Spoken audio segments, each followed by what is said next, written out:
Shakespeare's Henry V is a portrait of self-imposed isolation. As a young man, he jokes, drinks, and thieves with his beloved Falstaff. But as king, he casts away the lowlifes of his youth, including his dearest friend. He says at the end of Henry IV, Part 2, to his old friend Falstaff, "Fall to thy prayers, old man, I know thee not," which is just an incredible repudiation. The emotional brutality of that moment is just startling. And I think that's one of the paradoxes of leadership. You could have many different feelings about how to effectively lead a group of people, and at some moments they're expressed as love for the people being led, and at other moments they're expressed as complete isolation.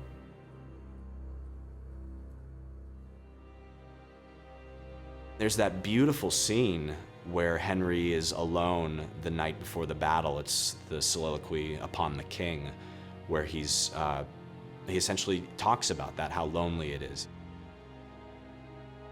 Upon the king, let us our lives, our souls, our debts, our careful wives, our children, and our sins lay on the king. We must bear all. O hard condition, twin-born with greatness, subject to the breath of every fool whose sense no more can feel but his own wringing. What infinite heart's ease must kings neglect, that private men enjoy? I'm just a man like you. I'm just a person, and I have the same wants and needs and fears and anxieties that you do, and this job is really hard. Unlike many Shakespearean kings, Henry desperately wants to be in the right. He is more than willing to kill and to die, if his cause be just. The paradox of leadership is the need to inspire confidence, which comes from certainty, and then the reality of having to make decisions without complete information. These are the things that leaders do. And in the end, it may be the case that leadership is about making decisions and then persuading people that it's the right decision.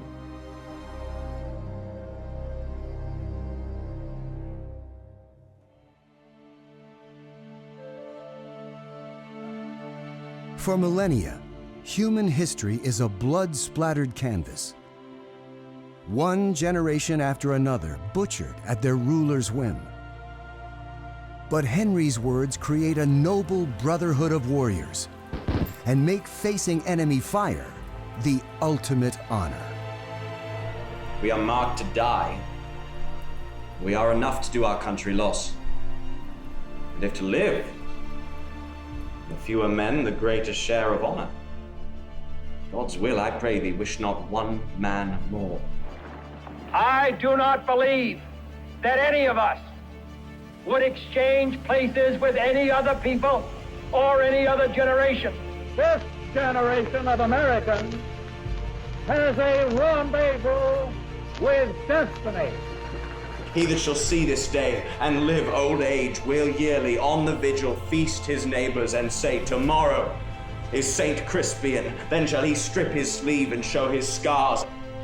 Old men forget, yet all shall be forgot, but he'll remember with advantages what feats he did that day. I think he knows that the greatest thing he can do is make his men feel loved in this moment, and that if they feel loved and they feel love for him and love for the soldiers that they're with, then maybe they have a shot. Then shall our names, familiar in his mouth as household words, Harry the King, Bedford and Exeter, Warwick and Talbot, Salisbury and Westmoreland, be in their flowing cups freshly remembered.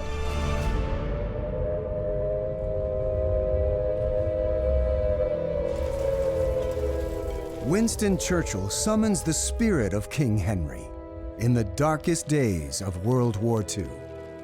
What General Weygand has called the Battle of France is over. The Battle of Britain is about to begin. Upon this battle depends the survival of Christian civilization.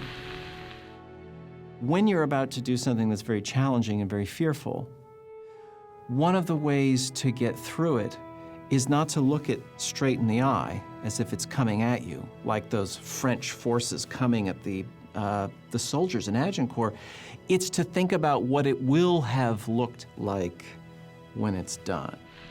Let us therefore brace ourselves to our duty, and so bear ourselves that if the British Empire and its commonwealths last for 1,000 years, men will still say, this was their finest hour.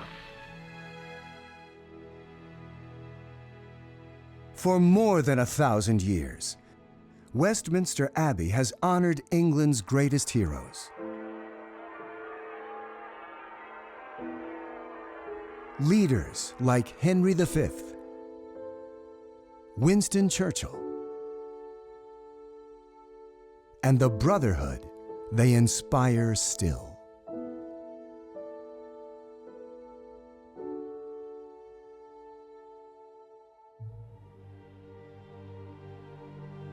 A few weeks into the rehearsal process, I said to some of my castmates, Henry V is talked about as a play about war, and I said, we as performers can't forget that this is actually a play filled with love.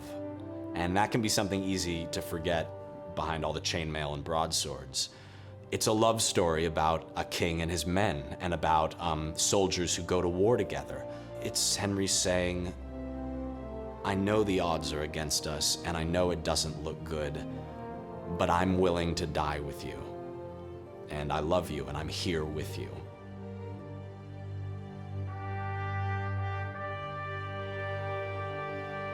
This story shall the good man teach his son, and Crispin Crispian shall ne'er go by from this day to the ending of the world, but we in it shall be remembered, we few.